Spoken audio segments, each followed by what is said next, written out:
I didn't even get the chance to knock. The envelope was taped to the front door. Not inside, not slipped under. Taped. Like a warning. Like something meant to be seen before anything else. I stood there for a second, staring at it. My name written across the front in my mother's sharp, unmistakable handwriting. Clean, precise, cold. I already knew it wasn't good, but I still opened it, because some things you have to read yourself. Inside, there was only one sentence. You're not family anymore. Don't come back. No explanation. No hesitation. No softness. Just final.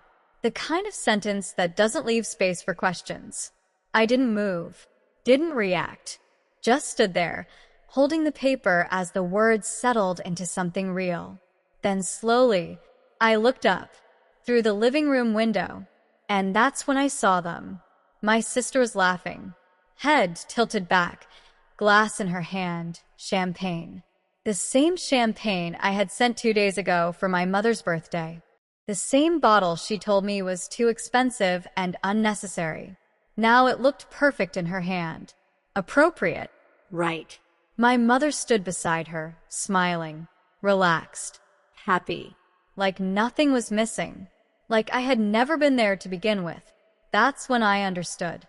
This wasn't a decision made in anger. This was planned. They didn't just push me out. They replaced me. I folded the letter once. Carefully. Not out of respect, out of control, because reacting in that moment would have been a mistake. And I don't make those. For years, I had been the one holding everything together. Not visibly, not loudly, but completely. I paid for my sister's college tuition. Every semester. Every emergency expense. I covered my mother's medical bills when she said insurance wasn't enough. I funded the renovations on the house. New kitchen, new flooring, new furniture. Every upgrade that made that house look like something out of a magazine came from me. But none of that mattered anymore, because the moment my sister got engaged to someone with money, I became unnecessary, not poor, not weak, just inconvenient. I didn't fit the image they wanted. Too simple, too quiet, too focused on work. Not high class enough for their new version of life. And they needed space for that. So they removed me, cleanly, efficiently, like I was a mistake they had finally corrected. My phone buzzed. Blocked. I tried calling, straight to voicemail. Of course, because if you remove someone, you don't leave access. You erase them. I looked back at the house one more time, at the lights, at the laughter, at the version of my life that was still happening inside, without me. And then I turned around, walked to my car, sat inside, closed the door. Silence. Real silence. The kind that forces you to think clearly. I placed the letter on the passenger seat, looked at it one more time, then reached for my phone, scrolled once, tapped to contact. The call connected immediately. Status. I asked. No greeting. No explanation. Because this conversation didn't need one. Transfer completed this morning, the voice replied.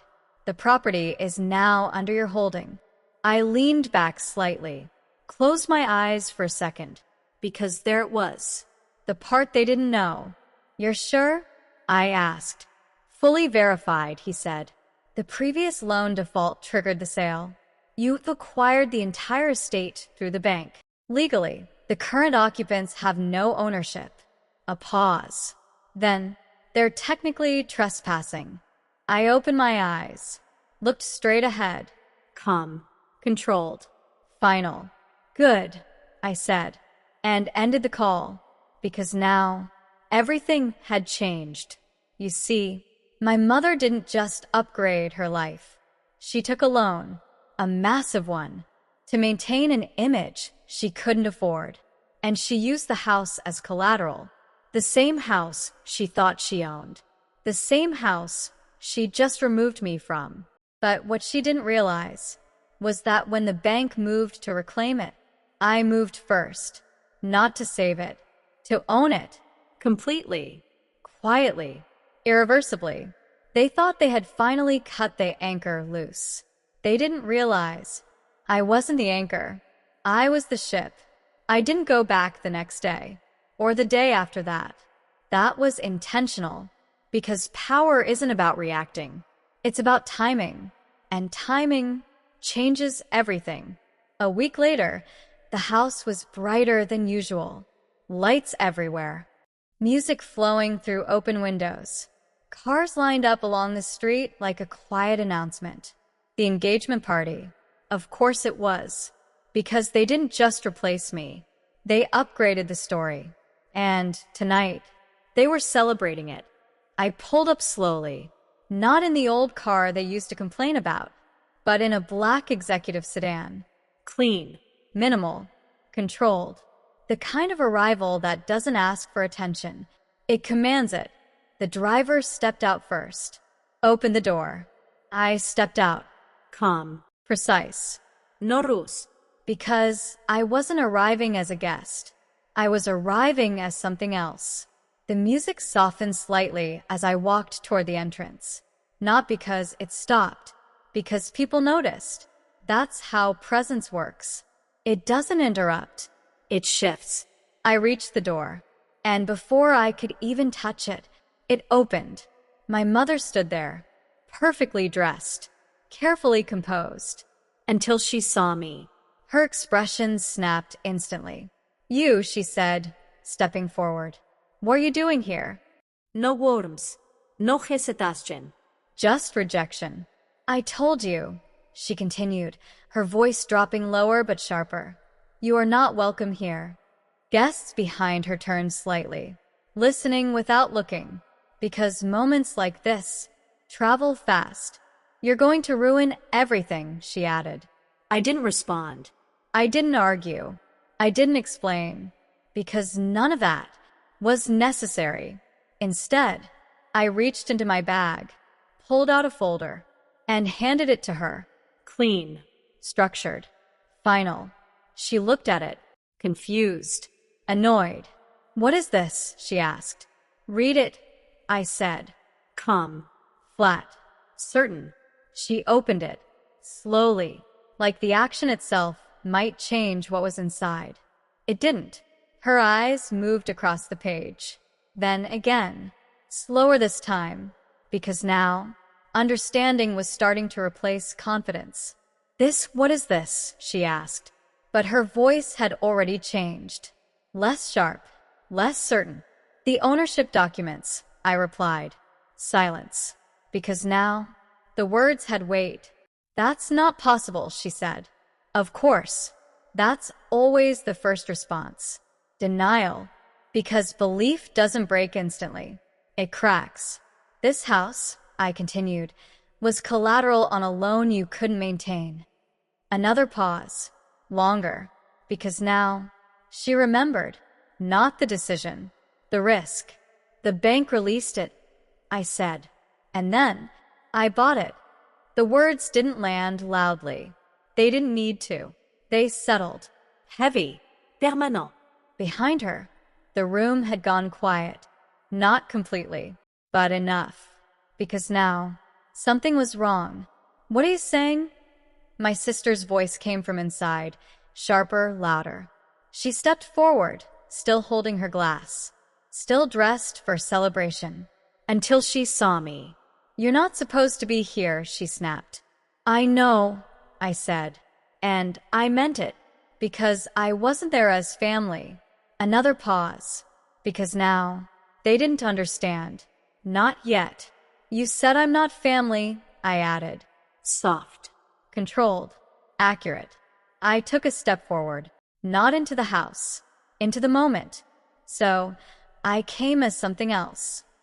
The air shifted. Completely. Because now, the truth was close. Your landlord. Silence. Total. Because now, there was no version of this that worked for them. The music inside stopped. Someone lowered it. Because moments like this demand space. That's insane, my sister said. It's legal, I replied. A voice behind me stepped forward. The sheriff. Calm. Professional. Final. The property has been transferred, he said. You've been formally notified. Now. It was real. Because authority doesn't argue. It confirms. You can't do this, my mother said, her voice breaking for the first time. I looked at her. Not angry. Not emotional. Just clear. You already did, I said, and handed her something else. The letter. The same one she wrote. You said don't come back, I added. A pause. Because now, she remembered every word. I'm just following your instructions. Silence. Because now, there was nothing left to say. Behind her, guests started stepping back. Whispers spreading. The perfect night. Breaking. Piece by piece. You have 1 hour, I said. Calm. Final. To gather what you can.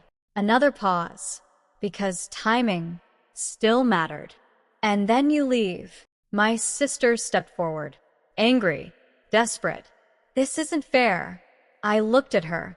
For the first time directly. It wasn't meant to be, I replied. And that ended it. Because fairness was never part of their decisions.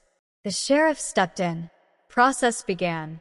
Not loud, not dramatic, but complete.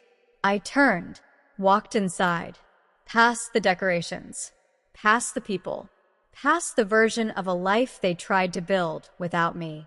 And I stopped. In the living room, the same one I saw through the window, the same one they thought they owned. I looked around once. Calm.